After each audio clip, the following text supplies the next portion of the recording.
With only days to go until Christmas, I felt really moved to speak to you today about the languages of love, about the different ways in which we can bring this highest ideal of our human family to life through our actions, through the many universal languages that love offers us and that we can take up and give to others. And when I was thinking about this, of course, I was reminded of that exquisite line from Angelus Silesius: "If you could turn your heart into a manger, Christ could be born again on earth." It's an extraordinary teaching, isn't it? What are we waiting for? We're simply waiting for the inner transformation that would allow us to be the instruments of love that we were born to be. What a dazzling ambition. Some of us would resile from it, and yet it is the invitation of a spiritual life, that we would be the instruments for love.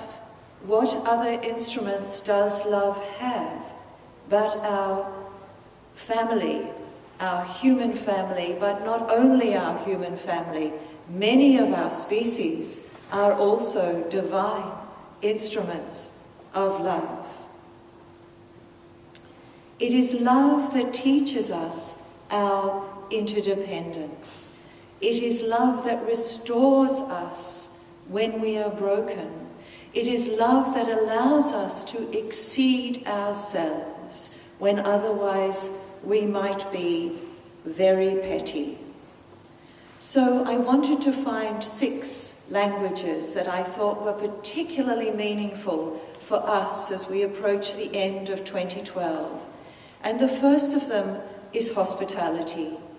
And some of you who were here last year in our December service might remember that I spoke very warmly about the place that hospitality had in the story of the Nativity. That there were these 2 very young people in a quite desperate moment of needing shelter, needing a place to stay, needing kindness, needing generosity, needing even just common sense that they needed somewhere to be. And they were constantly turned away, so that the young woman, who was perhaps 14 or 15, had to give birth in a stable. So hospitality is at the heart of many of our spiritual stories.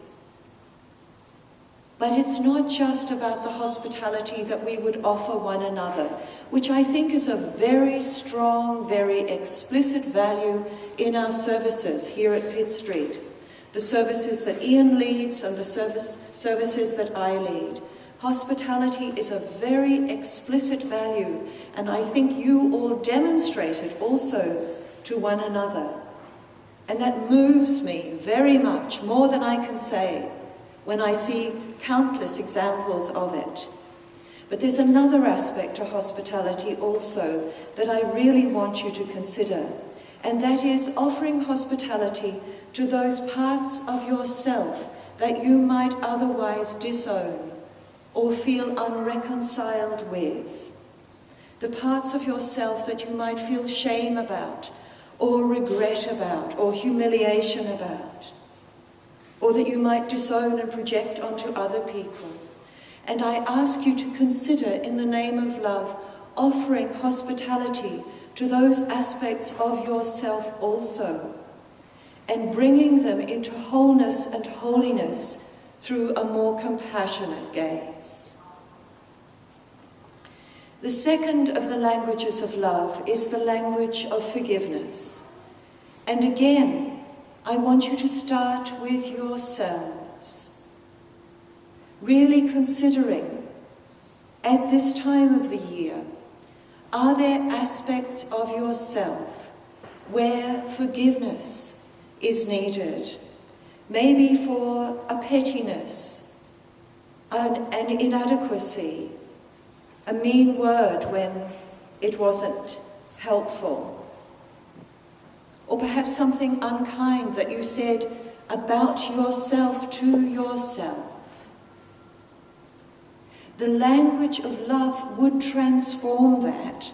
Not only that you would allow yourself to forgive yourself, learn something from that and move on, not be fixed to that place, but also that forgiveness would allow you to grow into your greatness. It is the message of the Course in Miracles, that you would grow into your beauty. And Ian read you that incredible, powerful prayer poem from Khalib. The world is beauty's chance to show herself, and we are beauty's chance to know herself. Beauty, of course, in this instant being the divine. It is your chance also to know your own beauty and to check the atmosphere that you create as you move through life. The atmosphere that you are constantly generating so that you can forgive yourself when the atmosphere is not all that it could be, and you can regroup and make a change if a change is needed, so that you can create the atmosphere of love, which is what people will be left with when your words are long, long forgotten. That's the atmosphere we also get from the music that Kim and Heather and Elizabeth offer you here. It's the atmosphere of love that is generated through the music. And the fact that our music comes from north, south, east and west, and from thousands of years and from yesterday, really emphasizes the universality of this language of love. And the third of these languages, divine qualities, your spiritual inheritance, is patience, and with patience, overlooking the petty, overlooking the minor inconvenience, and sometimes even the major one, overlooking the fact that somebody else's agenda is prevailing, overlooking the fact that it is a little bit tough that you share the planet with another 5 or 6 or 7 billion people, but actually that is the truth of the matter. And we will not always be first in line. And when we take this with good humor and when we take it with love, it is no longer an inconvenience. It is simply a reminder of our interbeing. Patience and overlooking, looking over the minor inconvenience into the eyes and heart of those upon whom you depend for your peace and safety and joy and happiness. It's a very, very small price to pay. And the fourth of them, and this will not be a surprise to any of you, is appreciation. I would like you all to grow as ambassadors of appreciation, to not let a single day for the rest of your days go by when you are not expressing your appreciation for what is and for what you have. We live in a deeply complaining, querulous, and often violent society. And we need to say that the power of appreciation is far greater than this, that we can make the most significant difference to someone's day simply through an act of appreciation. So when a thought of appreciation rises, never hold it back. Always express it. And if it doesn't arise, look for it and express it. Become serious practitioners in the art of appreciation. It also means that you will focus on what you can appreciate rather than focusing on what is not exactly perfect. Did you expect that it would be? It also means that when you come to a time of suffering as you will, or when you witness someone else's suffering as you will, or when there is a loss of some seriousness as there will be, you will meet it from a full place and not from an empty one. You will have demonstrated your worthiness to claim love as your essential quality by simply sharing it through these countless acts of appreciation and not either leaving yourself out. Also appreciating what you are doing, not focusing only on that dreary little 1% that perhaps was not exactly as you wanted it to be, but really allowing yourself to appreciate what you are doing, and in fact, to appreciate every day of this extraordinary existence that we call life. The fifth of these 6 qualities is joy. Last month we had the most astonishing demonstration of joy, and it's up on YouTube, thanks to Brad, when our 3 singers sang Joyful, Joyful, We Adore Thee, and then we all sang too. And if you weren't here, then watch it on YouTube, and if you were here, watch it on YouTube, and I am quite sure you will not resist singing. Teilhard de Chardin said, "Joy is the unmistakable sign of the presence of God." The unmistakable sign of the presence of spirit, of open-heartedness, of appreciation again, and of awe, of wonder, of delight. All of them highly refining qualities, and all of them refining us as we express them.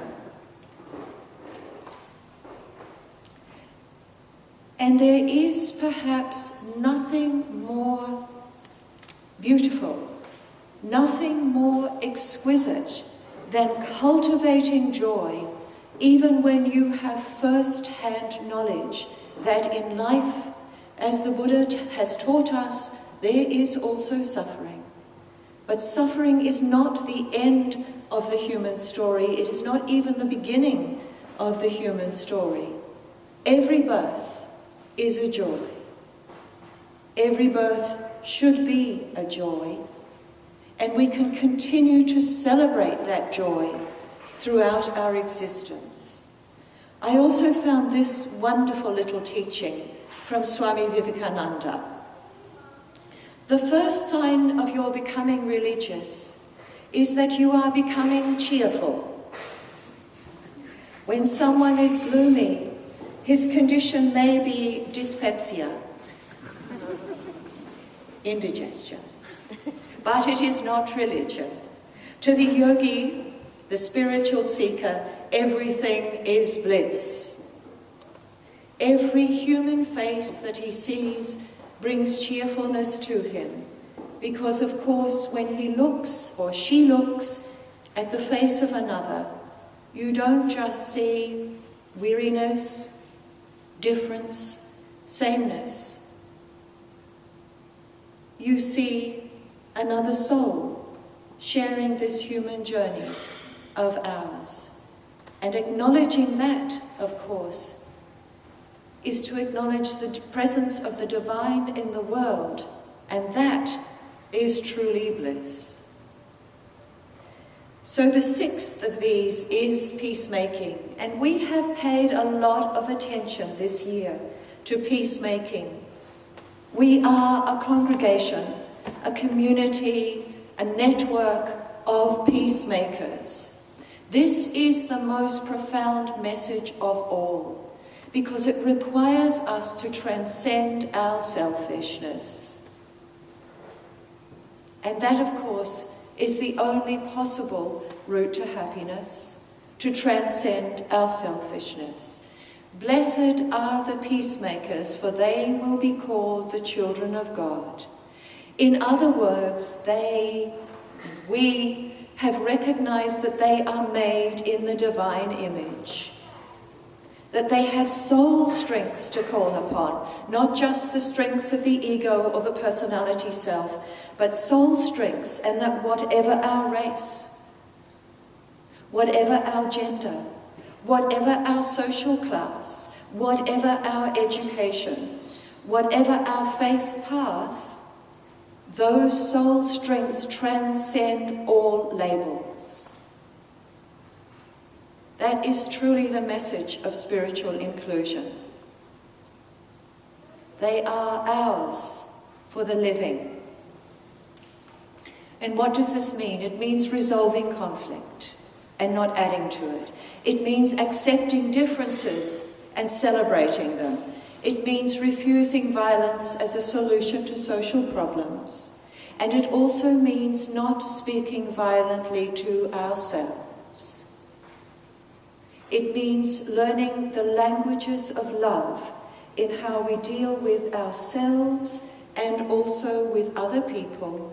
And it means praying continuously and passionately for the only revolution that will really count, which is that we would all find the means to express and experience the peace that is in our hearts.